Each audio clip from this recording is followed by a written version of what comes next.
نہ تھا نا، اس نے اتنی زیادہ دہشت برپا کر دی مسلمانوں کی، اور ایک اتنا بڑا نام پیدا کر دیا امام علی کرم اللہ کا as a commander in chief of Muslim army, کہ جو آرمی سے نہیں ہو رہا تھا وہ ایک شخص نے جو ہے وہ دہشت پھیلا دی۔ اس کے بعد ان لوگوں کا وہ قلعہ جو تھا وہ مسلمانوں نے فتح کیا۔ اس کے بعد پھر وہ لوگ بھاگ کے دوسرے قلعے میں چلے گئے، دوسرے کو مسلمانوں نے فتح کیا، تیسرے کو کیا، پھر چوتھے کو کیا۔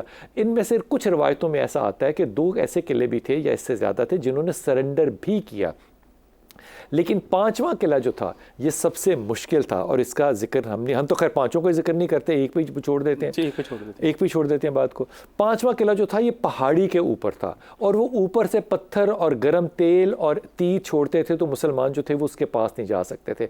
یہاں پہ اللہ کے رسول صلی اللہ علیہ وآلہ وسلم نے 2 چیزوں کا انتہائی اعلیٰ انتظام کیا، وہ میں آپ سے ابھی عرض کرتا ہوں۔ لیکن جو تیسرا انتظام تھا نا وہ بڑا اچھا تھا، کہ مسلمانوں نے اپنے جاسوس جو تھے ان کو ایکٹیویٹ کیا، اور یہودیوں کے بھی کچھ جاسوس جو تھے وہ اپنی طرف کیے، اور ان سے پوچھا کہ ہم نے ان چیزوں کا، ان قلعوں کا احاطہ کیا ہوا ہے، یعنی کہ ان کو کانکورڈ کیا ہوا ہے، ان کو بند کیا ہوا ہے، نہ ان کے پاس غذا جا سکتی ہے، نہ ان کے پاس پانی جا سکتا ہے، تو یہ لوگ سرنڈر کیوں نہیں کر رہے؟ یہ سمجھ میں نہیں آتا تھا۔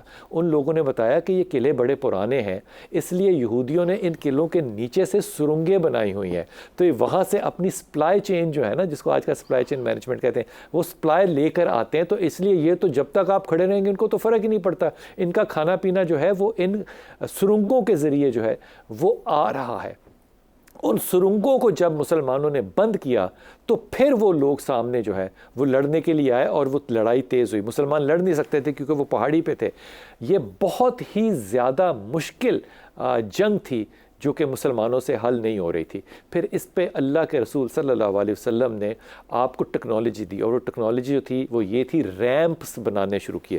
جنگ کے ریمپس جو تھے وہ بنے، تاکہ لوگ جو ہیں، ہم لوگ استعمال اس وقت نہیں کرتے تھے ریمپس کو یا سیڑھیوں سے بنے ہوئے ریمپس کو۔ اللہ کے رسول نے پہلی ٹیکنالوجی یہ سمجھائی۔ کمال بات ہے، ہمارے علماء کرام اس کے اوپر بات ہی نہیں کرتے سائنس اینڈ ٹیکنالوجی پہ۔ اور دوسرا جو تھا وہ کیٹاپٹ، یعنی کہ وہ منجنیق جو تھی، منجنیق کا استعمال جو ہے وہ کرنا مسلمانوں نے شروع کیا، اور منجنیق سے اس قلعے کی ایک دیوار کو جو ہے وہ مسلمان توڑنے میں کامیاب ہو گئے۔ اب اس کو جب توڑا تو مسلمانوں کی پھر فوج جو تھی وہ اس قلعے کے اندر گھسی۔ اس قلعے کے اندر عورتیں تھیں، اسی لیے رسول پاک صلی اللہ علیہ وسلم نے کہا تھا کہ جنگ کے اندر عورتوں پہ ہاتھ نہیں اٹھانا۔ اس قلعے کے اندر بچے تھے، اللہ کے رسول نے کہا کہ بچوں کے اوپر آپ نے ہاتھ نہیں اٹھانا۔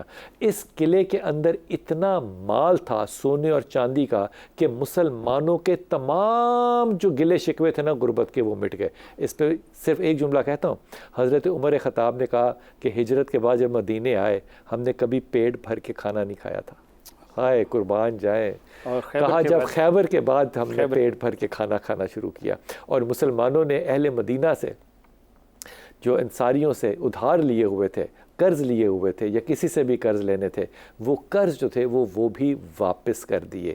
یہ وہ کمپلیٹ تذکرہ اور ذکر ہے جو کہ ہمیں روایتوں میں، تفاسیر میں ملتا ہے، جس میں کہ حضرت علی کرم اللہ جو ہیں انہوں نے ابتدا کی اس قلعے کے جیتنے پہ، مرحب کو مارنے کے بعد، اور یہ دہشت جو تھی یہ مسلمانوں کی کبھی بھی ریپے یا اوور کم جو ہے وہ یہودی نہیں کر سکے۔ چھوٹا سا وقفہ، واپس آتے ہیں۔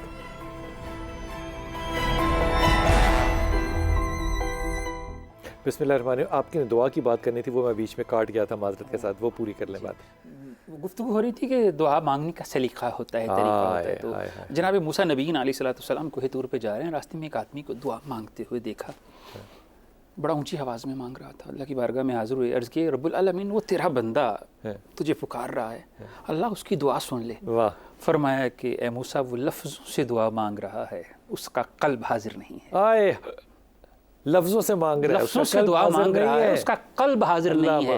اے موسیٰ میں اپنے بندے سے بہت محبت کرتا ہوں، اس لیے جب بھی دعا کیا کریں قلب حاضر رکھیں، قلب کو حاضر رکھیں۔ حضور یہ قلب قبولیت دعا کی شرائط میں سے پہلی شرط ہے۔ حضرت ابو بکر صدیق کہتے ہیں رو کے، پھر کہتے ہیں رونا نہ آئے، کہا شکل ایسی بنا لو۔ اور پھر دعا ایسی چیز ہے، اللہ سے مانگ رہے ہیں نا، اللہ سے مانگنا جہاں پہ آپ کو کوئی روک نہیں سکتا۔ بلکہ میں حدیث پڑھ رہا تھا جس کا مفہوم تھا کہ تمہارا رب اتنا کریم ہے کہ جب کوئی بندہ اس سے سوال کرتا ہے اس کو شرم آتی ہے اگر وہ عطا نہ کرے.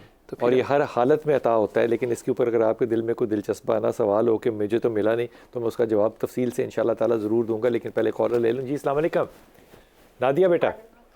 وعلیکم السلام سر، میرے 3 سوالات ہیں، مجھے آپ سے نا مشورہ لینا تھا. جی بیٹا. سر پہلا سوال یہ ہے، میرے والد صاحب کی عمر نا 70 سال ہے، ان کا نام ہے محمد اسلم. سر ان کی نا لیفٹ کڈنی میں درد تھا، میں چیک کروایا تو ڈاکٹر کا کہنا ہے ان کی دونوں کڈنیز ہے نا جیسے جیسے عمر بڑھ رہی ہے نا، عمر کی زیادہ ہونے کی وجہ سے نا سکڑ رہی ہیں اور خراب ہو رہی ہیں. تو اس کا کوئی حل مسئلہ نہیں ہے نا، انہوں نے ہمیں یہ کہہ دیا ہے کہ اس کا کوئی ریکوری نہیں ہے. سر آپ سے یہ مشورہ کرنا تھا کہ ہمیں کسی بڑے شہر میں جانا چاہیے. اب مسئلہ تو ہے، اس کا حل بھی تو ہوگا نا. اور سر میرا دوسرا سوال یہ ہے کہ میرے نا بھائی کا نام نعیم احمد ہے اور سر وہ دبئی جانا چاہتے ہیں، تو جس کے توسط سے جانا چاہتے ہیں نا اس بھائی کا نام ہے فرزند. وہ کہتے 5 لاکھ لگے گا اور مسئلہ حل ہو جائے گا. نہیں مسئلہ حل کیسے ہوگا؟ ویزا لگا کر دے گا، جاب دے گا یا کیا کرے گا؟ ویزا لگا کر نا کوئی چھوٹی موٹی نوکری. میرا بھائی پڑھا لکھا بیٹا ویزا تو دبئی کا کوئی مشکل کام نہیں ہے نا، وہ تو 3 مہینے کا ویزا ٹورسٹ ویزا لگ جاتا ہے. 5 لاکھ روپے کس چیز کا لے گا؟ وہ کہتا ہے کہ کام وغیرہ کرواؤں گا تمہیں ادھر نا. اگر کام کا کنفرمیشن ہو جاتا ہے پھر تو ٹھیک ہے، اس کو سروس چارجز کے طور پہ 5 لاکھ دے دو، لیکن ویزے کے لیے 5 لاکھ تو نہیں ہوتا بیٹا. نہیں کام کے طور پہ کہہ رہے ہیں. کیا کام دے گا وہ نعیم کو؟ محنت مزدوری، جیسے کسی دکان پہ لگا دیا، کسی فیکٹری میں لگا دیا، اس طرح کریں گے. بیٹا 52 ڈگری میں محنت مزدوری نہیں ہوتی، دکان پہ کام کیا جا سکتا ہے اور ڈرائیونگ کی جا سکتی ہے. اسے کوئی ڈرائیونگ سیکھ کر جائے کیونکہ ڈرائیور کی وہاں پہ بہت ضرورت ہے. پہلی بات تو یہ. اگلی بات سر میرا نا پرپوزل ہے، میرا نام نادیہ ہے، پرپوزل جو ہے سر احمد ہے، تو یہ میرے حق میں ٹھیک رہے گا؟ اگر تم لڑو گی نہیں تو ٹھیک رہے گا، ورنہ یہ رشتہ لڑائی کا ہے. سر آپ بتا دیں کرنا چاہیے کہ نہیں؟ نہیں بیٹا یہ فیصلہ آپ کریں گی اور آپ کے والدین کریں گے. میں صرف آپ کو ایک بڑا ہونے کی حیثیت سے یہ کہہ سکتا ہوں کہ یہ رشتہ لڑائی کا ہے. احمد آپ کی زبان کو برداشت نہیں کرے گا، یہ سمجھ میں آتی بات؟ یہ نہیں برداشت کرے گا. سو اس میں بہت سوچ سمجھ کے جانا. اور پہلا جو آپ نے والد کا بتایا، دیکھو یہ سختی مزاج ہے جس کو میں زبان کہہ رہا ہوں کہ مسئلہ ہے تو پھر کوئی حل بھی تو ہوگا نا. یہ بڑا خدائی دعویٰ ہے کہ مسئلہ ہے تو پھر حل بھی تو ہوگا نا. اگر نہیں ہوگا تو کیا کر لیں گے آپ؟ لڑیں گے اللہ سے. اس لیے زبان میں تھوڑی سی لچک لے کر آتے ہیں. اگر آپ اس پہ کہتے انشاءاللہ اس کا کوئی نہ کوئی حل تو ہوگا تو کتنی اچھی بات ہوتی. اللہ کی رحمت اور برکتیں ایسی نازل ہونے لگ جاتی. اس لیے میرے بچے جو احمد کے بارے میں کہہ رہا ہوں وہ اس بات کو ذرا اس بات سے جوڑ کے سمجھو کہ زبان کا تذکرہ جو ہے اس کو ذرا آپ کو سلجھے ہوئے طریقے سے کرنا پڑے گا.